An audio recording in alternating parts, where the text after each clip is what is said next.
Is, or maybe put the ears back in. Like that. What's going on, guys? What's up? Welcome back to LIFFT. We are live from the basement of Studio B. I'm Robert the Finest, co-host. Oh, that's Brian. Brian. Robbo the Highness. I don't know, man. You can just call me Robert. Yeah, so we're here. We're going to go over these nice Monday night game game. And then we'll go into this Thursday game. But we'll start off by talking about these this nice Raiders and Chiefs game. In fact, we'll start with the Raiders. Don't worry, we'll get to the Chiefs. We know what happened there. Saving the best for last. Justin in the chat. Let's talk about the Raiders, man. They started out pretty good in this game. I felt, Derek Carr and Davante Adams were linking up early in this game, and I really thought that they were gonna finish this, but they just did not have enough in the tank. Bro, 3 catches, 124 yards. 2 tutties. Out of the 3 catches, 2 of them were tutties. Yeah, it's fucking nuts. What? My man Josh Jacobs too was out there eating. Let me grab his. I don't know what his numbers were. You have his numbers in front of you? Yeah, I can grab that up. He had 21 rushes for 154, averaged 7.3. He caught a tutty, 5 receptions, 39 yards. My man's over here eating like he was, Yeah, we love that. They got the bye week, so that's great for them. They're going to get this rest. They're going to get this little thing going on. Then they'll get back to it now that they're going to miss Adams out. Yeah. My man suspended. Is he suspended 1 or 2 games? I'm hearing different things. I'm hearing 2. I'm hearing 1. Definitely guaranteed 1 right 100%. now. We have no idea legally what's going to happen with this because apparently, the guy. if you and me if we pushed each other, no one would give 2 fucks. The cops would tell us to fuck off. Stop being a if pussy, you be a man. are Davante Adams apparently and you push somebody, they go to the hospital, they do whatever it takes, their neck bodily hurts. fluids, they got hurt. They see black and silver and they just cry. It's like, come on, bro. Cut that shit. But hey, whatever. But what it is. Next man up in the lineup, if he's out, yeah, there's gonna be some big. There's gonna be some big play with Hunter Renfrow and hopefully Mac Do we have a word on what's gonna happen with Darren Waller? I know he left early in the game, but what happened? What was his diagnosis? I'm not exactly sure. There's really no insight for him. So he literally left the game. So he suffered a hamstring. Ugh, suffered a hamstring, and hammies get everybody. So hammies get everybody. Let's keep an eye on the Las Vegas backup tight ends, and let's see what Matt Collins has to do. We have no idea how long Davante Adams is going to be dealing with this, so just keep that in mind. We have those are 2 receivers to look out for: Mac Collins and Hunter Renfrow. I'm sure Hunter Renfrow is owned in more than 50% of these leagues out there. Mac Collins might be on your waiver wire. That could be a nice, sneaky little pickup. You know what I'm saying? Because they're probably going to lock what's-his-face down. Because he's going to be the number 1 over there. Yeah. And if they're going to stop the run, that's like a big key thing, too, So you never know. You never know. On the other side of the ball, though... the KC, man. Can we just talk about my man Kelsey right here? Oh, my God. This guy right here... My boy killed it. 4 tutties, I believe. I think he set a record for Monday night most touchdowns in a Monday night game. I'm pretty sure that he set that. Travis Kelce. Yeah, what did he do Monday night? Yeah, he had the 4 tutties, but what else did he have? Yardage wise. Oh, yardage wise.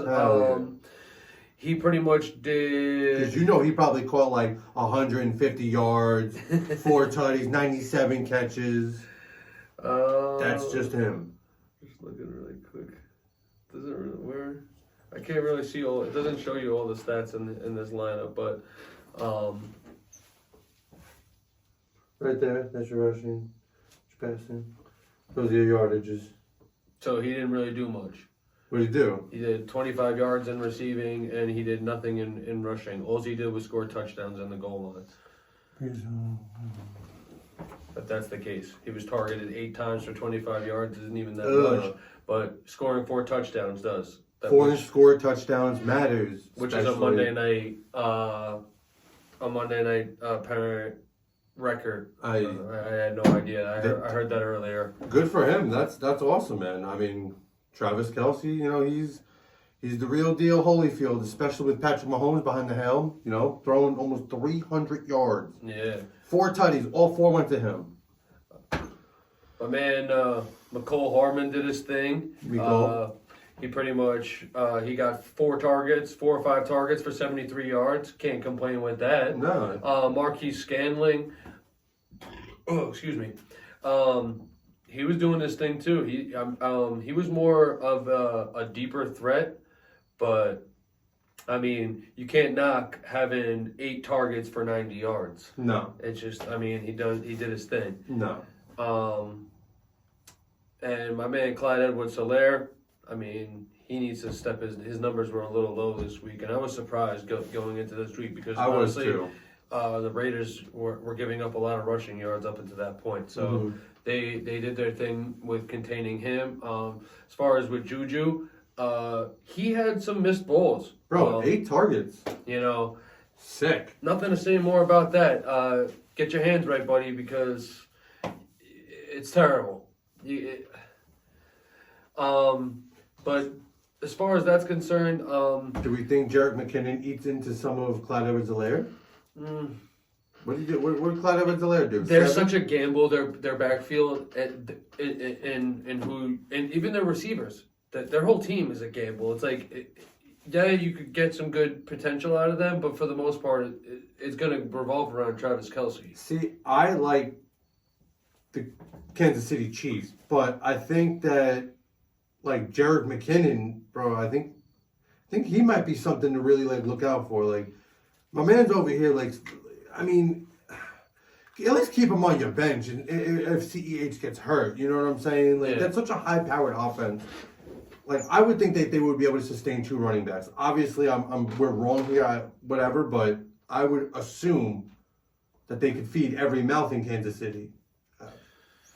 You would think so, given that. Bro, how did such a high-powered team not have a run game?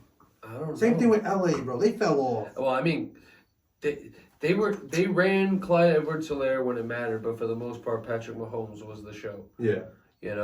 So they basically say, I think they have a motto there that the ball and the game is going to be played through Patrick Mahomes, and that they'll only limit the amount of carries that each of their running backs get. Because I never really see any big numbers since Patrick Mahomes been going, since he's been there from a running back. That's just my preference. Nope.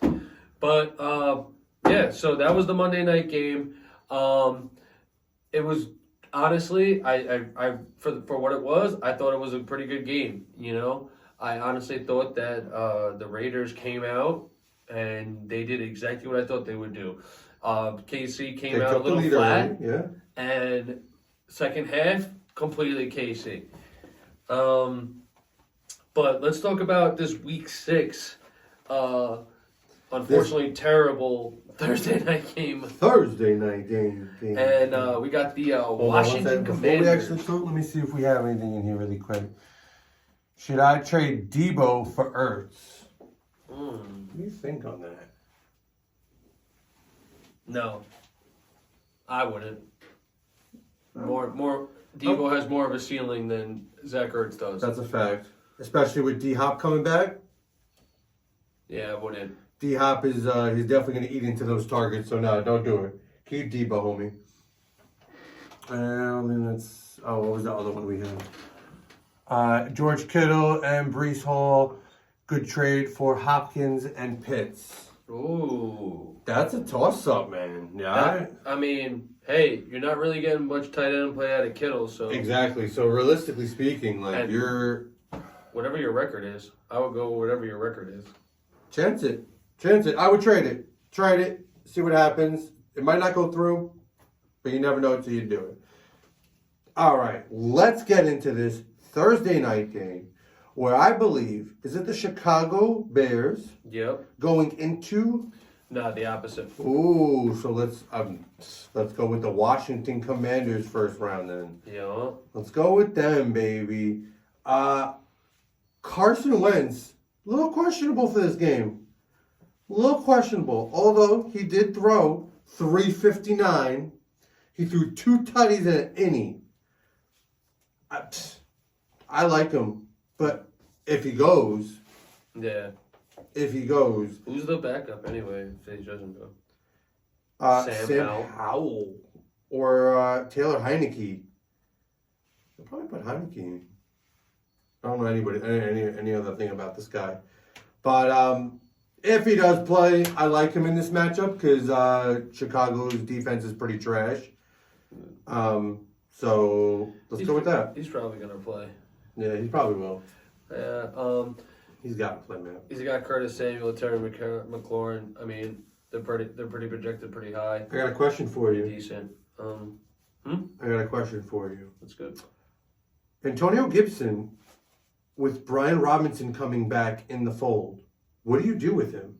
Do you start him? Do you try and trade him? I think you go with whatever gives you the best play. And I guess the only way you find that out is by mixing him in there. So Facts. it'll definitely be interesting moving forward to see what they do there because, I mean, Brian Robinson being the rookie, he had a lot of carries going into preseason, gets shot. They liked him. Shit happens. Then they rode, and they pretty much started running a double backfield with J.D. McKissick and having him and Antonio Gibson. I guess you would have to say, who do you like as a better running back between Antonio Gibson and J.D. McKissick? And then would you start Brian Robinson over the other? I think the real question is, do you think Brian Robinson can come back at 100% health before he was shot?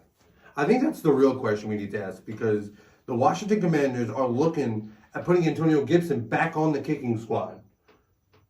Yeah. That's crazy. I would filter him in a little, man. Give him time. If he's gonna be your number one back, so be it. But just ease him in, bro. We man just got shot. I mean, I've never been shot. I don't know what it feels like, but still, I would show a little sympathy in a little, at least a little bit. Either way, whatever. Well, going forward, I mean, we're gonna want to have to watch that. So Facts. Terry McLaurin, man. Start all three of them, I guess, man. The running back play has been so that and maybe you get a 30-point game, maybe you get a 6-point game out of your running back. At the end of the day, I think that you should just start what's at hand. You already know if you're starting one of these guys that you're rolling the dice. You already know that. That's a fact. So I guess if you're already at that point in your season and you're just like saying screw it, then starting Brian Robinson wouldn't be a bad decision. No, not at all. What if he vultures a touchy? We're sitting here having a different conversation. You know? So it's like I don't want to be the bearer of saying, hey, don't do this, don't do that over him. Because that backfield is so wild cardish. It's icky. Yeah. Either way. All right, Terry McLaurin, Scary Terry, baby. Scary Terry, baby. 5 catches, 76 yards, no touchdown. He got in 6 targets. So he's catching like an 80% catch rate on this, pretty decently. Against Chicago, man. I don't really know too much about their secondary, but if you're looking at starting Curtis Samuel or Terry McLaurin, I think it's not a bad idea to start either or of them. Curtis Samuel last week with 12.2 points, 6 receptions, 62 yards, no touchdown, but they're averaging, over like 10 yards a carry. Yeah. So you can't go wrong with either one of them. I will be starting Samuel in one of my leagues, 100%. Logan Thomas is questionable. I don't know if you're really trusting to start. If you're looking to start him, Start if you're looking to start him. John Dodson, he was questionable earlier in the week, but now he's listed as out. So, again, your Terry Scary and your Curtis Samuel, I guess those are your 2 plays. That's terrible. This is a terrible game. Yeah, and on the other side of the ball, it doesn't get any better. When David Montgomery is projected more points than your quarterback, you have a lot to worry about. Is he really? Yes. That's so terrible. David Montgomery. Who is the quarterback? Justin Fields. Oh my God. Yeah. Terrible. I think it's safe to say that any team that's playing the Bears, I would poach them. Yo, for real. Any team that's playing them, get the defense for the team playing the Bears. Yes. Get that. Like Washington Commanders. You heard that here first because, I mean, look at this. This is pathetic. This is terrible. There's Bro. nothing even to go over, unfortunately, guys. Absolutely. If you have if you're starting these players, I imagine you either have Khalil Herbert, Darnell Mooney, Justin Fields, or David Montgomery. And if you're starting Justin Fields, you must be in a really deep league. That's a tall task. Yeah. Tall task. I mean, the only thing that I think that I maybe would start here is their defense. Maybe. That's still asking a lot. But, oh, man. I mean, all right, so let's... St. Brown's brother is definitely not like him. All right, so let's just go over quick. If you're the... All right, you know what? Let's just look at it like this. If anybody, 2 players, who would you start from the Washington Commanders? 2 players. From the Commanders? From the Commanders. 2 players from the Commanders, and I'll do 2 players from Chicago. I would definitely take. That's a good question. I would definitely take. The whole team is messed up. Like the running backs are all messed up over there. The running backs are messed up over here. The wide receivers are like icky, but they're decent. You know what I'm saying? Scary Terry's not bad. And then same thing over here. Like the wide receivers. I are would like take nasty Curtis over here. Samuel and probably Scary Terry. Right? Yeah. If I had to choose between a receiver and a running back, I would probably take Brian Robinson because I'm just gonna put my money on him. And he's fresh legs. No one's really seen him. That's a fact. I would take him. All right. And I would say Curtis Samuel as far as those players are concerned. But that would be it. I mean, I would even take the Commanders' defense, though, because they're going up against the Bears, man. All right. If I had to choose to start 2 people from the Chicago Bears, I probably would choose... You're going to choose David Montgomery, Dude, but I don't know if I'm starting Darnell Mooney again. Yeah, cool. 2 weeks ago, he had a little nice 12, whatever, 15 points. Last week he had 7, but I'm not doing it, bro. Question, would you guys do... I would do probably Cole Kmet than fucking Darnell I'm thinking Mooney. about picking up Washington's defense and starting them against the Bears tonight. Well, tomorrow, sorry. Again, it's not bad. That's not a bad move. Because I'm looking at it here. It actually says here in the ESPN League, it says... The Commanders' defense posted 7 fantasy points against the Titans in Week 5. Against the terrible Bears offense in Week 6, they firmly project as a starting defense unit and should be in all lineups in all leagues. So What's the defense ranked?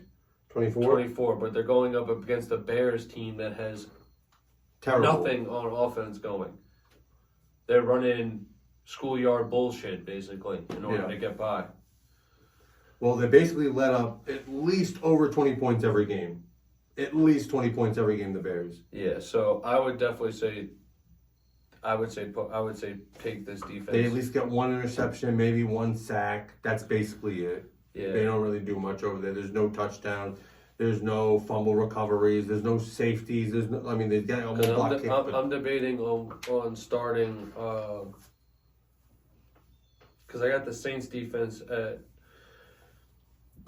going up against Cincy, and the Cowboys are playing Philly, and I don't really like either of those. I don't either. I don't like playing either of those games, so I'm thinking about maybe just calling a weirdo shot and just picking up Washington. and picking up Washington. Can't go bad, man. There's a lot of teams out there that do stream defense. I'm one of them. I like to stream defenses. I feel like there's more value in a draft, at the player aspects instead of, drafting the Bills defense at round 8 or, shit like that. Like, I know, all right, cool. As long as I get like a top 10 defense, I'm pretty cool with it. Yeah. You know what I'm saying? You know what you're going to get with at least a top 10 defense. Like, they're gonna do their thing, but whatever. I'll take my chances. Well, Straight out. I would be surprised if the Bears actually decided to. I mean, they actually beat the Commanders or offensively don't get stopped by the Commanders. Yeah. Now, one hot question. Do we have any questions over there? Actually, I think we might do. I think we have at least two of them. Trade Dalvin and Sutton for Devontae and Fournette. W or loss? That's a W, bro. Yeah, I would take that. Except for like these next 2 weeks that Devontae's going to be sitting out. Overall, aspect wise of a player, I think you win that. You win that. Yeah, I agree. 100%. Should I do? Oh, we already did that one. Thoughts on Swift? All right, let me tell you, because I have DeAndre Swift. I'm keeping him on the bench. He's gonna come back after the bye week, and it's gonna be okay. Jamal Williams took over for 2 weeks, but it's okay. DeAndre Swift's gonna be coming back next week. We can all breathe. I like him. He's gonna be a plug and play. Can't go wrong with him. Yeah. That offense is crazy. Especially with this bye week. Should I do Jonathan Taylor or MPJ? Who's MPJ? For Eckler, Gabe Davis, and Olave. Who the hell is MPJ? MPJ. I don't know who MPJ is. Forgot who MPJ is. N or M? M. I thought maybe Marquez Valdez, but there's no V in there. Michael Pittman Jr., is that what it is? Michael Pittman Jr., maybe? Yeah, I think that JT and... Michael Pittman Jr.? Yeah, maybe. That's probably what that is. JT and Michael Pittman Jr. for Gabe Davis, Eckler, and Olave. I say, yeah. I mean, no. Can't do Jonathan Taylor. Can't get rid of your fucking first round. No, can't get rid of your fucking first round. Fuck's the matter with you? Crazy. Crazy. Crazy. Crazy. Crazy. You're fucking crazy. I broke shit. I'm crazy. God damn it. Oh, man. But, This goddamn podcast is falling apart. And I don't know what to do anymore. Sick of this shit. All right, well, that's LIFFT, and we'll be back with you guys on Saturday, I believe, for the Sunday night breakdowns. So, this is Brian and Robbo the Finest. Yay! Coming to you live. Peace out, boy. Later. That was fucking funny as hell. I was thinking about that.